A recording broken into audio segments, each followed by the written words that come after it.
Então é isso, vamos para mais um react. Tá? Vamos reagir ao Fernando Urich novamente. Eu já fiz aqui um react no vídeo dele. Não era a minha intenção reagir de novo ao Fernando Urich, não é nada pessoal com o Fernando Urich. Eu acho que ele é um liberal que, no meu entendimento, fala um monte de coisa que eu discordo, e aí é importante e interessante a gente fazer esse tipo de contraponto.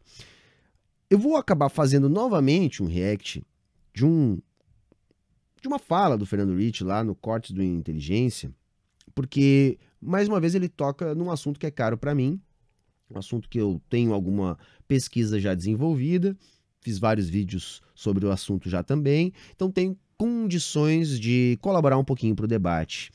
Ele vai falar dos planos econômicos até o plano real, aqui no Brasil, processo de estabilização da nossa moeda, que eu prefiro chamar de processo de criação de uma moeda nacional, que o problema de fundo era esse, o Brasil não tinha uma moeda, né? E o real acabou se consolidando como uma moeda nacional. A duras custas, é verdade, então nós vamos ter pano para manga aí para discutir essas coisas todas. Quem me conhece sabe, eu dou muito valor para esse assunto, para mim é um assunto rigorosamente central, essa questão da moeda. E os planos econômicos, a história brasileira envolvendo a moeda também é bastante interessante.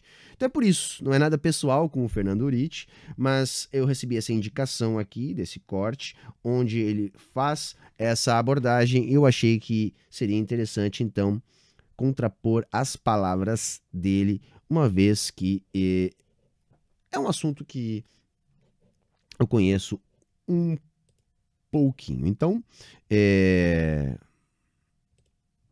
vamos lá então, né?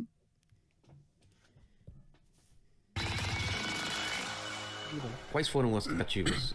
A primeira foi o plano cruzado, a primeira? Não, foram várias, mas talvez as mais emblemáticas foi o plano cruzado, e o plano Collor. O fiscal do Sarney era esse, né? Eu sou o fiscal do Sarney. Plano cruzado, exatamente. Foi uma tentativa de congelar os preços? 1986, se eu não me engano, foi em março, eles divulgaram o plano cruzado, onde os preços ao consumidor estariam congelados, tinham lá uma tabela com todo o tabelamento de preços, e salários foram reajustados e ninguém poderia cobrar acima daquele preço. Então estava controlado, não podia mexer nos preços. E aí Não eram todos os preços, mas era uma cesta de produtos, então isso foi fato. Política rigorosamente equivocada, tá? Nesse ponto eu vou concordar com o Fernando, né? Não adianta fazer tabelamento de preços para tentar conter um fenômeno inflacionário. Não funciona, não é assim que a gente faz, tá? Esse ponto aí ele está correto. O que ele não está dizendo, tá? E é uma das questões contraditórias da fala dele, é o seguinte, é que o plano cruzado basicamente é o mesmo plano que deu certo depois lá em 94, chamado então de Plano Real, né? Já havia uma percepção de que a interpretação liberal da inflação estava equivocada. Faltava ainda a construção de um elemento que vai ser utilizado depois, em 94, para fazer essa mesma ideia funcionar. Mas o plano cruzado já era um plano baseado na concepção de que a nossa inflação ela era do tipo inercial. O que é uma inflação do tipo inercial? É quando a inflação do passado ocasiona a inflação do presente. Tá? Então você tem um processo de expectativas de inflação baseado na realidade inflacionária do momento, onde os agentes econômicos já imaginam a inflação subsequente, porque no presente há inflação. Esse tipo de inflação é uma inflação muito perigosa, porque ela entra num ciclo vicioso que é difícil parar. E isso foi sustentado no Brasil por tanto tempo que o Brasil acabou deteriorando completamente a sua moeda, né? Antes ali do Plano Real, nós, insisto, não tínhamos moeda. Nós tínhamos ali um instrumento de troca, mas o que pautava os preços era o dólar, que era, de todos os indicadores econômicos, o mais bem indexado. E vai haver, durante todo esse processo de aceleração da inflação, porque a inflação brasileira ela já vai dar sinais de pressão, tá? Lá no início dos anos 60, tá? Na verdade, o que a gente tem no nosso processo inflacionário? O Brasil não tinha, na virada para o século XX, como os países ricos, consolidado as suas instituições macroeconômicas. Então, não havia ainda bem definido o papel do Banco Central no Brasil, como é que deveria acontecer a emissão de títulos, a emissão monetária. Para vocês terem uma noção, o Banco do Brasil tinha uma conta do governo, né, do Tesouro, que emitia moeda. Então, havia um grande descontrole e o governo brasileiro já convivia com uma inflação rigorosa, pesada, pelo menos desde o final do mandato do Juscelino Kubitschek. Isso vai continuar num processo de escalada até o golpe em 64. De 64 a 74, a inflação ela vai sendo reduzida, ainda que aos poucos, conforme ia sendo implementado uma política de indexação da nossa economia. Então, havia um entendimento dos economistas liberais que instrumentalizavam a política econômica durante os governos militares no Brasil. Isso também é importante que se diga. Quem produziu o caos econômico de superinflação brasileira foram políticas de inspiração liberal tocadas adiante por tecnocratas liberais colocados na gestão da economia brasileira pelos militares. E havia uma interpretação típica dos liberais de que a inflação seria produto da emissão monetária, que é coisa que, por exemplo, o Fernando Urich defende e que é rigorosamente falso. Então, como essa era a interpretação, a solução seria reduzir a expansão da base monetária. Compreendem? Só que havia uma interpretação e até uma disputa ali acontecendo, né, entre os liberais gradualistas e os liberais adeptos da chamada doutrina de choque. Então, qual era a ideia? Produzir um choque econômico, fechando as torneirinhas da emissão monetária e assim produzindo uma certa bagunça política por causa de pressões populares que aconteceriam em função de uma série de reajustes que seriam eliminados. Então seria um processo brusco que estancaria a inflação. Outros liberais defendiam que não. O que deveria ser feito é uma redução gradual da expansão da base monetária, né? Indexando setores da economia de modo a proporcionar o fechamento dessas torneirinhas, que é um termo que inclusive o Fernando vai utilizar aqui no vídeo.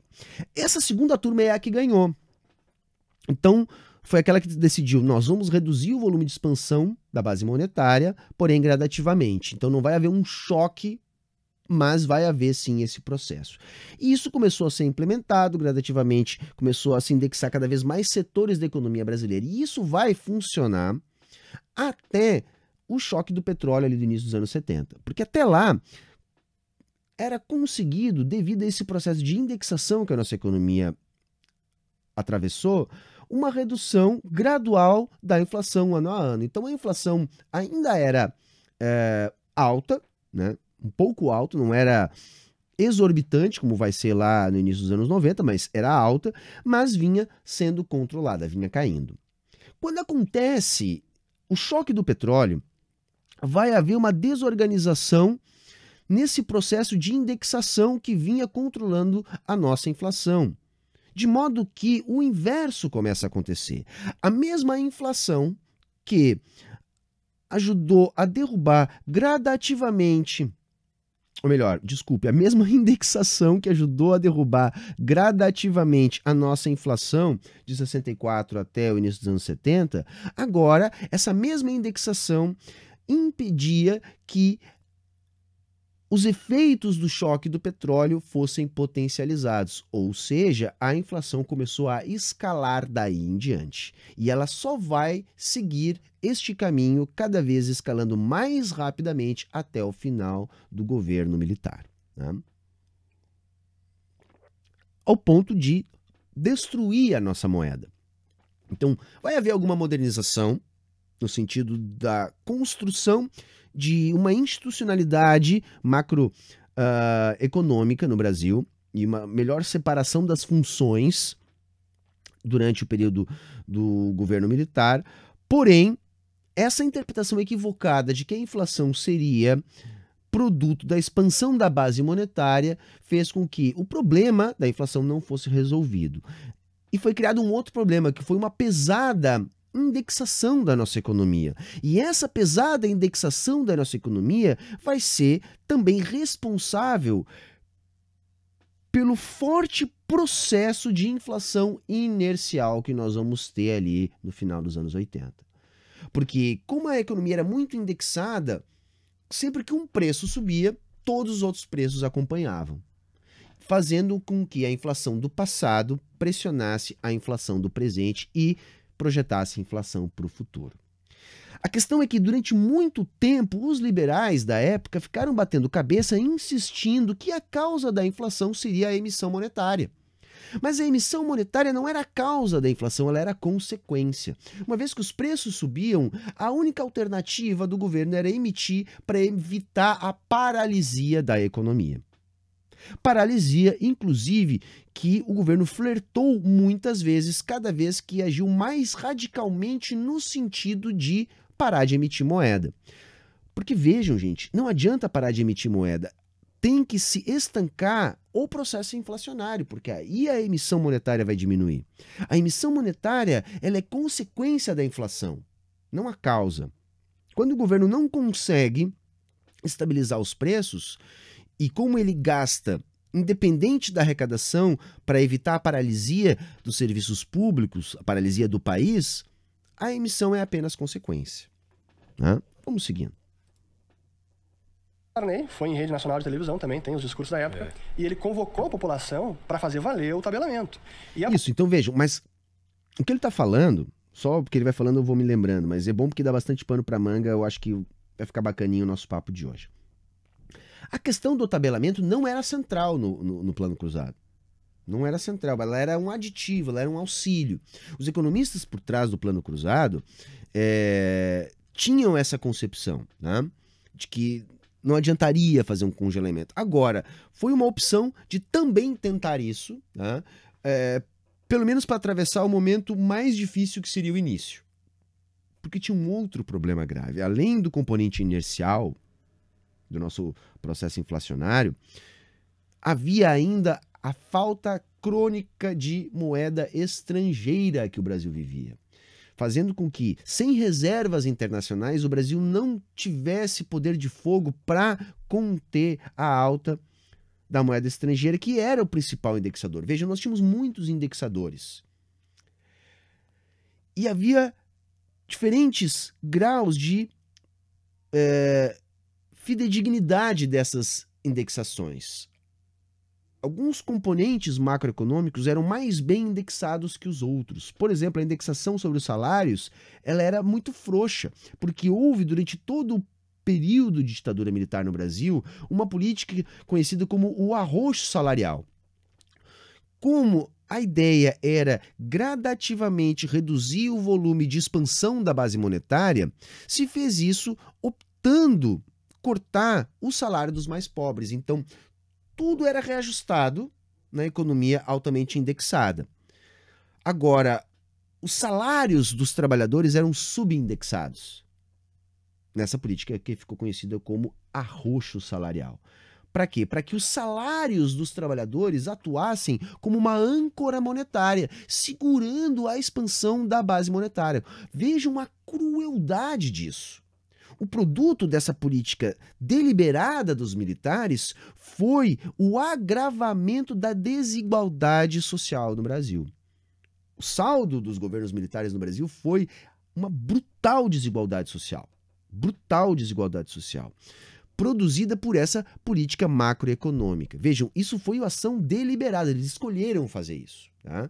O Fernando Uritti está, por enquanto, aqui falando do erro crasso de tentar fazer tabelamento de preços, congelamento de preços. Eu estou apontando que, primeiro, isso não era o conjunto da economia, ele não chega a tocar nesse assunto, mas eram alguns produtos, uma cesta significativa de produtos, e isso está errado, eu também discordo. Mas não era esse o cerne do plano econômico, isso seria um aditivo que adiantaria se bem executado, no sentido de suprir a falta crônica de dólares que impactaria a transição de uma moeda para outra, como de fato impactou.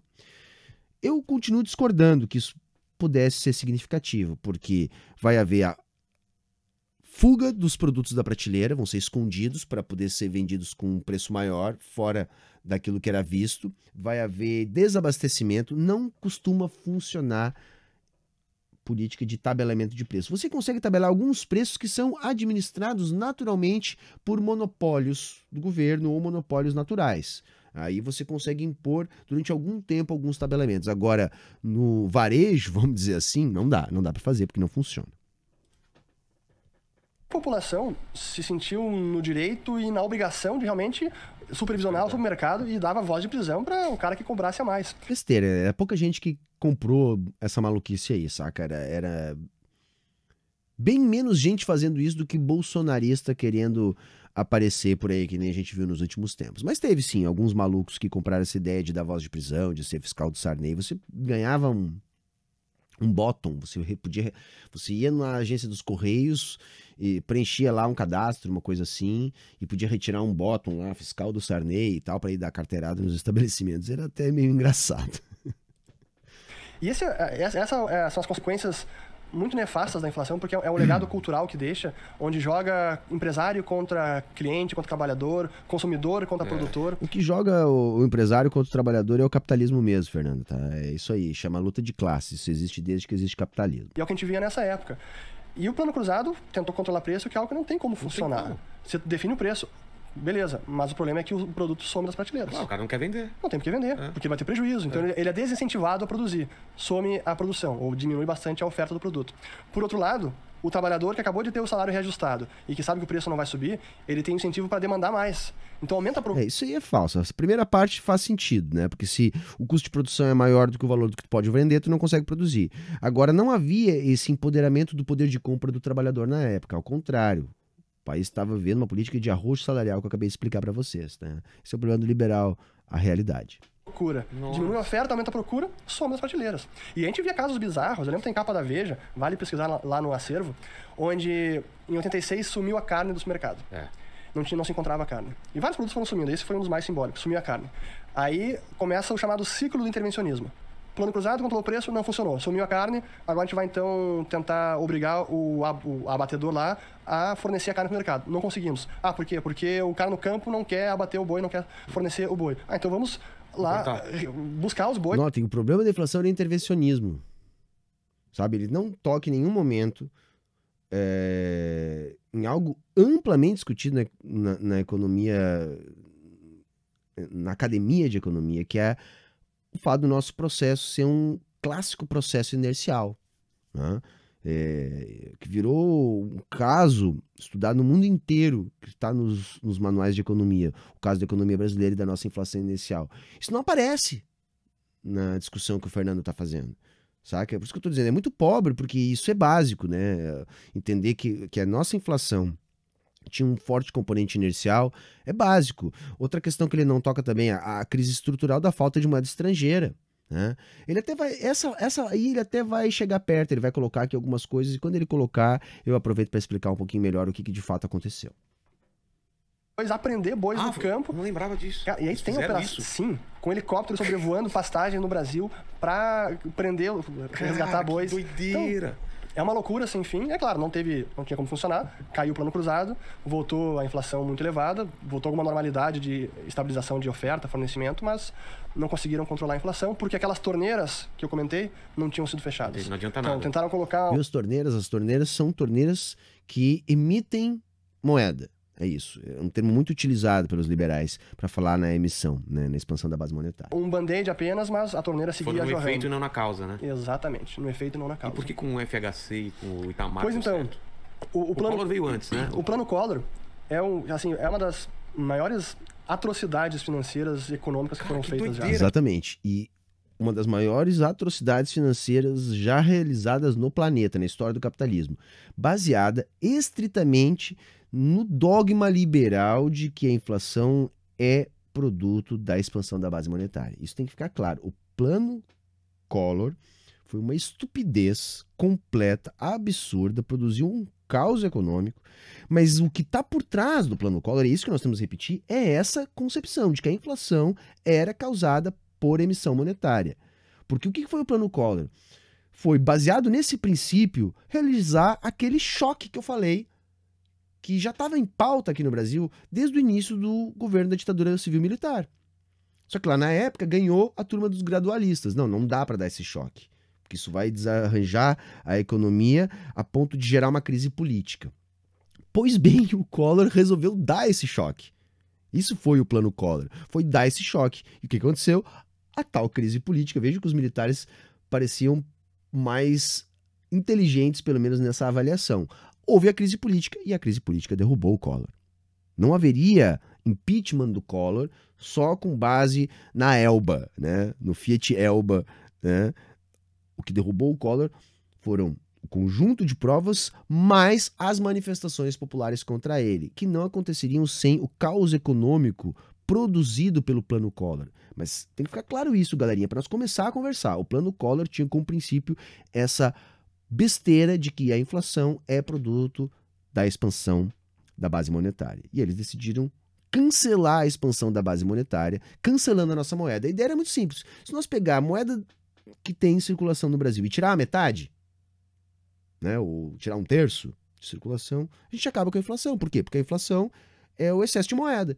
Então a gente pega a moeda em circulação e tira a metade, né? Confisca a poupança, congela aplicações, impede a galera de usar o dinheiro não existe. Se o dinheiro não existe, tem menos dinheiro em circulação. Tem menos dinheiro em circulação, acaba a inflação. O que aconteceu?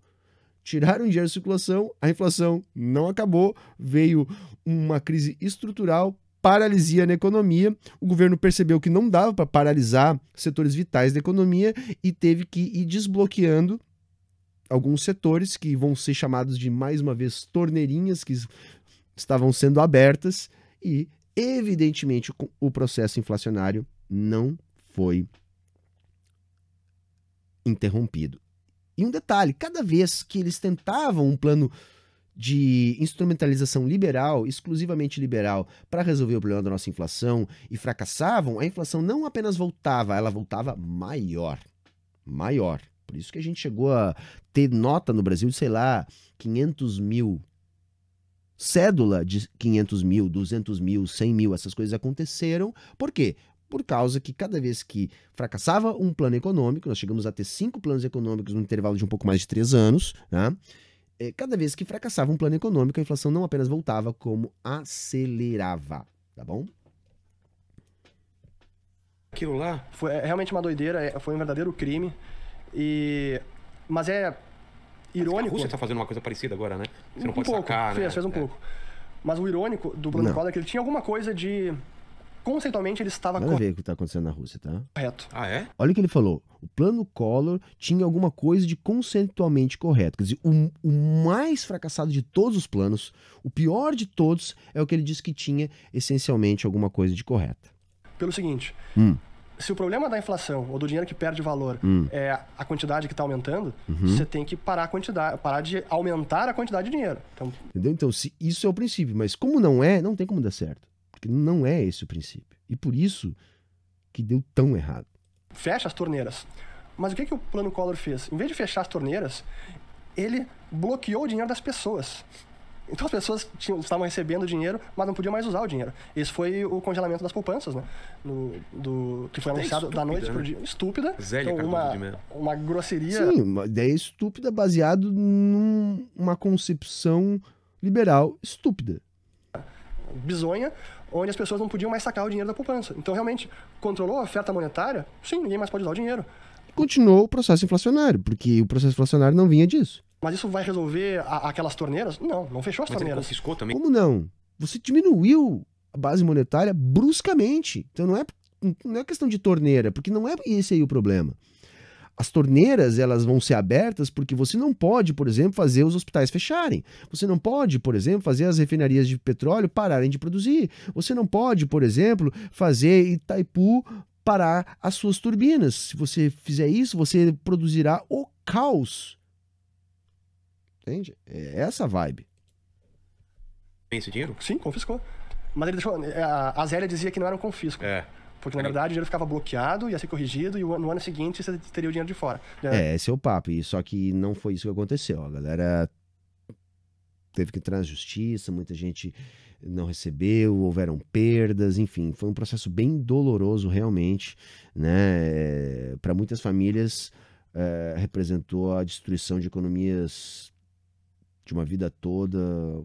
Assim, os liberais não têm escrúpulo, né, gente? Vamos pensar nisso. Não estamos falando do Collor, né?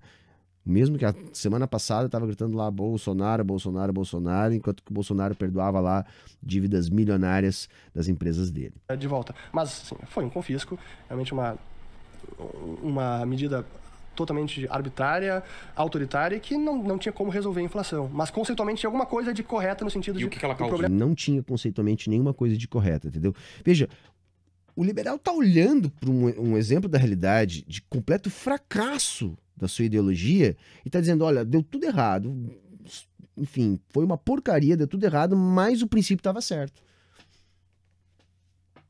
Sabe, eu não consigo compreender, tipo assim, não, olha, o cara foi lá, fez aquilo que a gente defende, deu merda, mas a gente está certo mesmo assim. É isso. Problema na oferta de dinheiro. O que causou isso?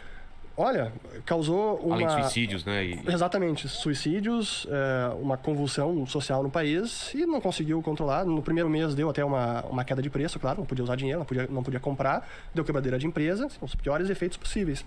E aí desistiram, logo depois tiveram que abrir foram várias contas ou setores que iam sendo permitidos, não, você pode usar o dinheiro porque é uma atividade essencial. Então foram abrindo exceções, até que, cara, não.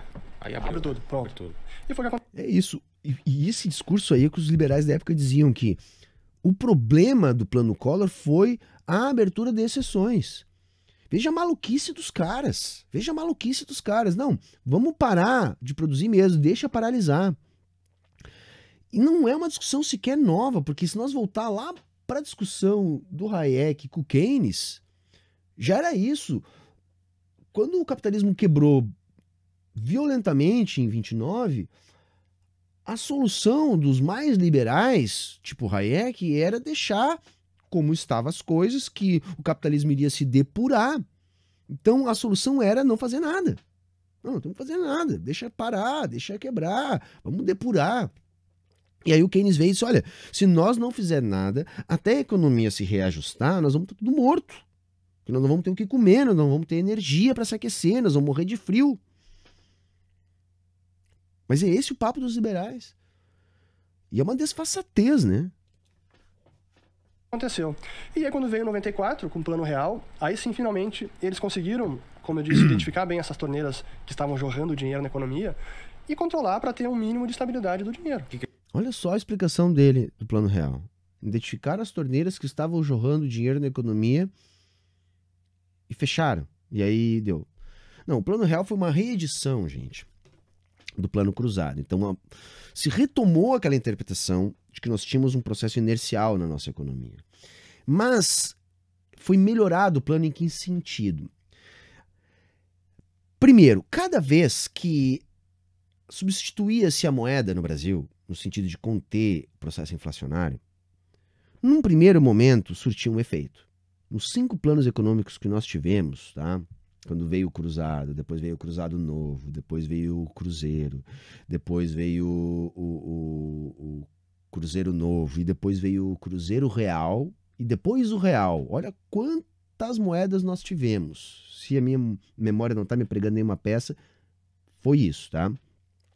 Então se entendeu que, olha, tem uma coisa que é um complicador a mais na hora da gente tentar estabilizar a moeda, que eu prefiro dizer, criar uma moeda. Nós precisávamos criar uma moeda, porque, gente, o país não tem moeda enquanto a sua não é capaz de pautar os preços.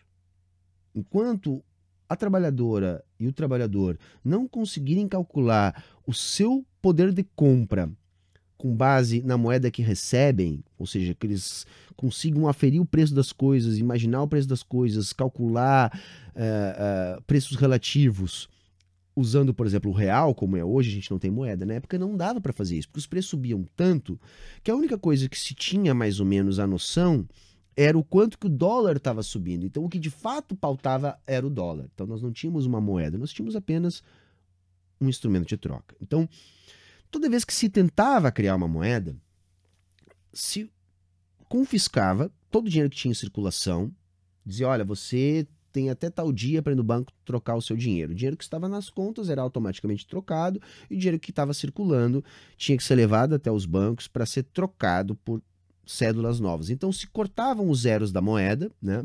Porque o processo inflacionário foi fazendo com que as cédulas cada vez tivessem cifras maiores, se dava um novo nome à moeda, se substituíam as cédulas e começava o processo.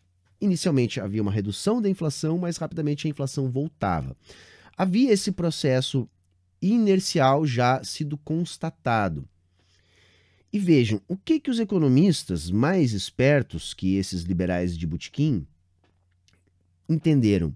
A economia capitalista, ela é muito presa a contratos. Então você tem contratos de trabalho, você tem contratos de prestação de serviço, você tem contratos de compras de produtos, seja de matéria-prima, seja de commodities, coisas que são negociadas no médio e no longo prazo, coisas que são matéria-prima da indústria, da agricultura, permanentemente. E essas questões amarradas a contratos eram amarradas a contratos efetuados em períodos de alta inflação. Então, quando você estancava a inflação com a substituição da moeda, você não anulava esses contratos. Então, aqueles contratos eles eram firmados com cláusulas envolvendo a indexação, envolvendo determinadas taxas de juros, e toda essa inflação do passado acabava respingando no presente, porque esses contratos já haviam sido firmados numa época de alta inflação, numa moeda que sequer existe agora. Então, havia todo um imbróglio jurídico sempre que se substituía a moeda. No caso do Plano Real, para se corrigir este problema, se criou a URV, né? A Unidade Real de Valor. A URV, gente, ela era um conversor monetário, né?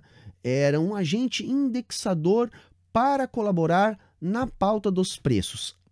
Resumindo, porque é simples de entender, a URV era o dólar, ela tinha o seu valor atrelado ao dólar.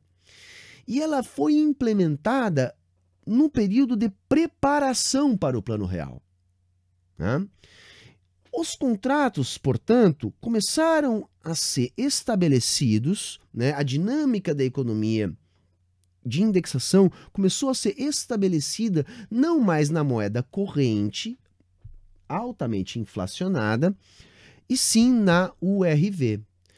Portanto, quando houve a transição do Cruzeiro Real para o Real, aquele problema da inflação do passado ser trazida para o presente não acontece da mesma forma, porque esse conjunto de preços já não era pautado pelo Cruzeiro Real, inflacionado, atrelado a altos índices de inflação, taxas de juro elevadas e etc. Isso tudo já estava atrelado ao URV.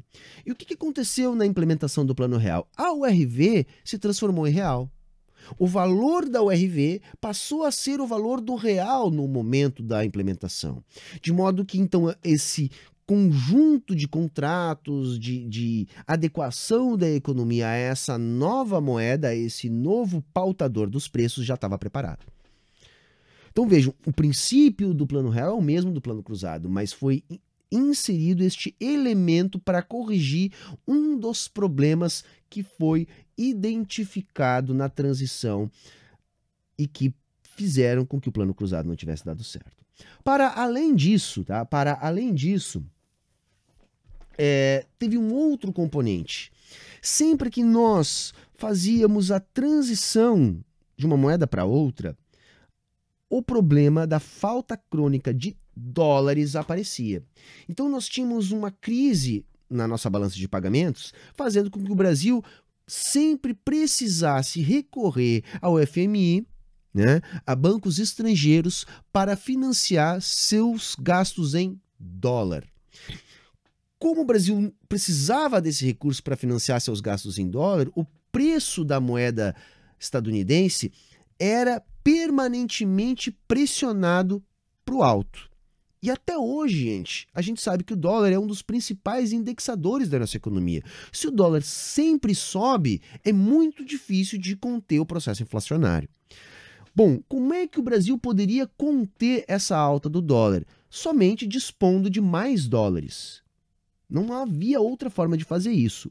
O Fernando vai explicar isso de uma maneira simplista, dizendo que o Brasil comprou dólar. Tá, mas se era só comprar dólar, por que ele não fez isso antes? Porque basicamente você imprime moeda nacional, troca essa moeda nacional por moeda estrangeira. É assim que você compra dólar, né? Outra forma é através dos dólares que entram no país a partir da própria dinâmica da economia, quando o setor externo precisa dos nossos produtos. Mas, de qualquer maneira, o Banco Central precisa adquirir dólares. Só que isso só é viável no momento de crescimento da economia. Porque se o Banco Central sai comprando dólar no momento de crise econômica, o Banco Central colabora ainda mais para a alta da moeda norte-americana. Então, nós temos que ver o seguinte: o Brasil foi o último país na América Latina a renegociar a sua dívida. Aí vai entrar a figura histórica neste processo do Pedro Malan, que vai ser o que vai lá conduzir essas negociações, tá? Então o Brasil é o último a fazer isso, ele faz essa negociação, consegue uma taxa diferenciada de juros, consegue uma carência, e durante este período de carência, de readequação, de taxa diferenciada de juros, o Brasil teve uma pequena margem para comprar dólar. Mas isso também, e isso não é menos importante, ao contrário, foi financiado com uma taxa de juros básica da nossa economia para lá de 40%. Para lá de 40%, que ferrou o crescimento da nossa economia interna, quebrando muitas indústrias. Porque quando começa o Plano Real, para evitar o desabastecimento e sustentar esse castelo de cartas que produziu a nossa moeda, com esse tarifaço de juros, se abriu as porteiras para as importações, para que a poupança externa suprisse a demanda interna. Vejam, é muito mais complicada a coisa do que a explicação que o liberal está dando aí. Eu costumo dizer assim, o Plano Real foi o melhor plano para estabilizar a nossa economia? Não dá para dizer que foi, gente. Teve um custo muito alto, sobretudo para a classe trabalhadora. Ele agravou problemas sociais no Brasil num primeiro momento, agravou a desigualdade. Porque ele vai destruir bons empregos. Tá? Uma taxa de juros para lá de 40% num país com uma economia que não era competitiva, aliado uma abertura econômica para facilitar a entrada de produtos estrangeiros, foi um golpe duríssimo na nossa economia. Mas foi a forma encontrada para não haver desabastecimento que produziria inflação pela via da demanda, uma vez que a estabilização da moeda também produz uma situação de aumento do consumo. Porque aí tem uma outra realidade. Um país que não tem economia estabilizada, não tem uma moeda minimamente estável, não consegue oferecer para o conjunto da população crédito de longo prazo. Então não existia no Brasil, antes do real, financiamento de carro em, sei lá, 60 vezes, 48 vezes, você não conseguia comprar eletrodomésticos em 12 vezes, 24 vezes, isso simplesmente não existia.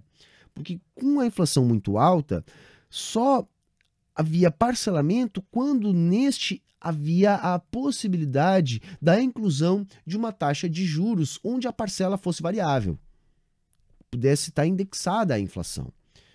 Então, se você não tinha os financiamentos mais longos, você evidentemente limitava muito o poder de consumo da classe trabalhadora. Com a estabilização da moeda, não houve um ganho de renda imediatamente. Isso até vai acontecer depois, mais adiante. Mas o que vai acontecer imediatamente é uma possibilidade maior de consumo devido à maior possibilidade de financiamento que vai acabar existindo. Tudo isso está negligenciado na fala dos liberais aí, né? E eu fico um pouco assustado que não é possível que esses caras ganhem destaque como intérpretes da macroeconomia. né? Diante de um discurso tão raso que eles fazem, negligenciando coisas como as que eu estou falando aqui agora. E reparem, eu não estou inventando a roda, não. Eu estou indo no feijão com arroz do que a gente estuda na história da economia brasileira, em macroeconomia, o básico. Eu estou simplesmente dizendo aqui o básico. O que eles fizeram? A reforma fiscal. Então, primeiro, controlar os gastos do governo. Então, tiveram que fazer reformas. Muitas privatizações. Também fizeram Para gerar dinheiro. para gerar caixa. Isso, essas privatizações, elas geraram dólares, que eles precisavam de dólares. Foi um custo altíssimo, gente. Também privatizaram tudo, setores estratégicos importantes, tá? Foi um processo muito doloroso, tá? As dores do parto do Plano Real foram muito intensas para a classe trabalhadora. Por isso que, por exemplo, setores enormes da esquerda ficaram contra na época. Porque a classe trabalhadora estava sofrendo com essa implantação. Né? Então eu digo, é importante a gente defender o real hoje porque esse processo já passou e é fundamental que nós tenhamos sim uma moeda. Agora, na época era uma discussão calorosa porque a opção de estabilização era muito dura para a classe trabalhadora. Então a esquerda na época, ou pelo menos boa parte dela, entendia que deveria ser encontrada uma outra forma de estabilização que não fosse uma forma de estabilização que empurrasse a conta dessa estabilização para a classe trabalhadora. Porque foi o que aconteceu. Vejam, eu defendo que o Plano Real teve êxito em estabilizar a moeda e eu defendo que não há desenvolvimento econômico sem moeda estabilizada. Ponto. Agora, eu não nego que o processo de estabilização do Plano Real foi um processo muito duro para a classe trabalhadora. Porque, por exemplo, também envolveu aí um processo grande de privatizações no Brasil. Foi a introdução do modelo neoliberal no Brasil. Né? Começou com Collor, mas foi muito malograda a ascensão do neoliberalismo no Brasil com toda a crise política depois do Collor meter os pés pelas mãos ali com o seu plano econômico. Agora, com o real deu certo. Porque se conseguiu essa estabilização, houve um ganho de consumo em função da possibilidade de financiamento, ao passo que rapidamente explodiu o desemprego. Gente, na época do FHC, a pauta do desemprego era muito poderosa. Porque o produto das privatizações foi o sucateamento, foi a eliminação dos melhores postos de trabalho, foi o desemprego. O sucateamento da classe trabalhadora. Isso aconteceu no governo FHC. Por quê? Para conseguir algum caixa, vejam, eles precisavam de algum caixa em dólar para começar o processo. E aí eles venderam as nossas empresas públicas para uma situação que eles precisavam segurar durante algumas semanas no início da transição para o Plano Real. Então a gente abriu mão de estatais históricas, vitais, estruturais, para segurar algumas semanas. Porque houve a transição, era necessário algum dinheiro para o início desse processo e depois se garantiu a entrada de dólares que evitou o naufrágio do Plano Real com uma taxa de juros de 40% ao ano. Que fez com que houvesse uma transição na nossa classe dominante. A classe dominante, durante todo o processo de superinflação brasileira, lucrou com a superinflação brasileira, galera. Lucrava onde? Na taxa de juros do overnight que tinha na época. A inflação era uma grande possibilidade de ganhos financeiros para a nossa classe dominante. Quando se esterilizou a inflação, foi preciso acomodar essa classe dominante rentista ganhando em outro lugar. Para onde é que essa turma foi? Para o juro da dívida pública, para o juro de mais de 40% que o próprio governo estava pagando para atrair dólares. Então se buscou ter um diferencial de juros brutal no Brasil, com uma taxa que hoje é inimaginável, né? Um mundo que passou aí, sei lá, uma década com juros negativos, imagina uma taxa de juros para lá de 40% que nem a gente teve no Brasil, é uma coisa maluca. Mas foi isso. E essa turma toda que ganhava rios de dinheiro no juro da inflação, passou a continuar ganhando esses rios de dinheiro no juro da dívida, tá? No juro da taxa básica elevadíssima, constituída aí para ter esse diferencial de juros, atrair dólares e segurar o Plano Real da maneira que ele foi constituído. Nada disso o nosso liberal aí está explicando, mas ele pelo menos está me dando linha aqui para dar essa aulinha para vocês. Caixa para repagar a dívida, conseguiram acumular um bom nível de reservas internacionais Como que faz pré-plano, isso? comprando dólares no mercado. Ah, é? Realmente. Basicamente é isso. Basicamente isso. Claro que o dólar entra... Eles fizeram todo esse processo que eu expliquei, tá? Privatizações, super taxa de juros, renegociação tardia com o FMI, taxa especial de juros, e aí eles conseguiram comprar alguns dólares no mercado e conseguiram atrair outros dólares para segurar o plano real, tá? Só complementando essa explicação parca aí do Fernando. no país por meio da exportação, para simplificar. O país exporta mais do que importa, entra dinheiro no país. Que é tal da balança comercial? A balança comercial. Mas o Banco Central também pode intervir no mercado comprando dólares. E é o que ele fez, acumulou um bom nível de reservas pré-plano real, para quando iniciasse o plano, tinha um colchão de lastro para nossa moeda, de reserva internacional, bem... Você podia queimar isso? Não queimar, mas que daria uma segurança de que aquela taxa de câmbio que começaria a valer a partir do plano real, o estrangeiro sabia que seria honrada. A taxa de câmbio era 1 para 1. 1 para 1, tá? Começamos assim, o real começou com dólar tabelado. Depois ele vai passar a flutuar, vai começar com um regime de bandas cambiais ali, e ele chegou a valer menos que o real. Uma política suicida para um país que estava muito longe da fronteira tecnológica. O dólar chegou a ser negociado a coisa de 0,88, 0,89. Né? Era uma loucura da galera cruzando a Ponte da Amizade, indo no Paraguai, comprando em dólar e trazendo tudo, porque era baratíssimo. Né? Ao mesmo tempo que isso ferrou com a indústria nacional. Porque tinha reserva para honrar aquela taxa de câmbio. Ah, então tinha um racional. Tá. Então, essas foram algumas das principais medidas, mas isso foi em D0 e também foi um processo ao longo dos anos. Claro. A reforma fiscal não é uma canetada e está pronta, ela precisa ser executada. As privatizações, foi Vale, as teles e tudo mais, isso ao longo dos anos. O saneamento bancário. Tipo, a privatização da Vale foi um processo criminoso escandaloso. As privatizações das teles, a mesma coisa. Aqui no Rio Grande do Sul, escândalo e mais escândalo. Todo o processo de privatização é roubo. Né? É você pegar algo que é nosso e entregar para a iniciativa privada sem nos consultar. É roubar da gente. Toda privatização piora a qualidade do serviço. Ainda mais quando é monopólio natural. Quando você pega um monopólio natural, você entrega para a iniciativa privada, você tira um monopólio público que pode ser utilizado com uma função social, esse é o objetivo do serviço público, e transfere um monopólio para a iniciativa privada, onde é altamente danoso a existência do monopólio, porque aí há todo aquele poder de distorção de mercado baseado no lucro que a iniciativa privada sempre tem. Bancário, que era uma fonte de emissão monetária enorme, como eu falei, os bancos estaduais davam dinheiro para os estados, isso tinha que parar. E então isso foi sendo executado. E quebrou os estados. Por exemplo, até hoje o Rio Grande do Sul está quebrado, o Rio de Janeiro está quebrado, Minas Gerais, por causa de um processo que começou lá naquela época. Foi feito um ajuste muito forte e empurraram essa conta para os estados. O Rio Grande do Sul até hoje está reclamando as perdas lá da Lei Candir, que simplesmente produziram uma situação aqui no estado de deteriorização da infraestrutura produtiva do Rio Grande do Sul, que fez com que o nosso estado aqui perdesse completamente a competitividade, até mesmo no cenário nacional. O Rio Grande do Sul, que sempre teve algum protagonismo na produção nacional, né, durante muito tempo foi a terceira força,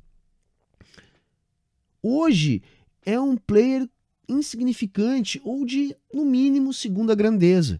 Porque há muitos anos, décadas, que a nossa infraestrutura vem sendo deteriorada porque o Estado não tem capacidade de se financiar. Nós passamos mais de 5 anos aqui sequer conseguindo pagar a folha de pagamento do funcionalismo público. E isso tem a ver também com a forma como foi introduzido o Plano Real lá nos anos 90. Até que a gente conseguiu ter mais controle da impressão de dinheiro no país. E foi uma doideira na cabeça Nunca houve controle de impressão de dinheiro nenhuma. Isso é uma grande bobagem. Não foi isso, não foi controlado. Os fluxos continuaram. Se eliminou o processo inercial e se eliminou a carência de moeda estrangeira. Acabou a inflação. Se produziu uma moeda. Foi só isso que foi feito. Não houve uma preocupação, não precisamos emitir moeda. Não foi isso que foi feito. Se acabou com aquele processo inercial, né, daquela superindexação, porque a ideia do Plano Real é uma ideia interessante, porque assim, olha, foi cada vez mais aumentando o grau de indexação da nossa economia. O que os economistas por trás dessa concepção da inflação inicial entenderam? Olha, se a economia for perfeitamente indexada, não precisa haver indexação. Por exemplo, se todo dia eu vou pegar o ônibus e todo dia o ônibus custa R$2 a mais a passagem. Mas, como isso acontece e a economia é indexada, todo dia o meu salário aumenta R$2. Estão entendendo? Se está perfeitamente indexado é assim. Eu vou gastar R$2 a mais por dia lá no meu ônibus, mas ao mesmo tempo eu também vou ganhar R$2 a mais por dia. Como é que se termina esse processo? Bom, eu não vou ganhar R$2 a mais por dia e também não vai haver o aumento de R$2 todo dia na passagem e a gente fica assim. Mas para que isso pudesse acontecer, a economia tinha que estar perfeitamente indexada. E o ator responsável por organizar essa perfeita indexação da economia capitalista brasileira foi a URV. Então, se resolveu o problema inercial da nossa inflação e se resolveu o nosso problema da falta crônica de dólar.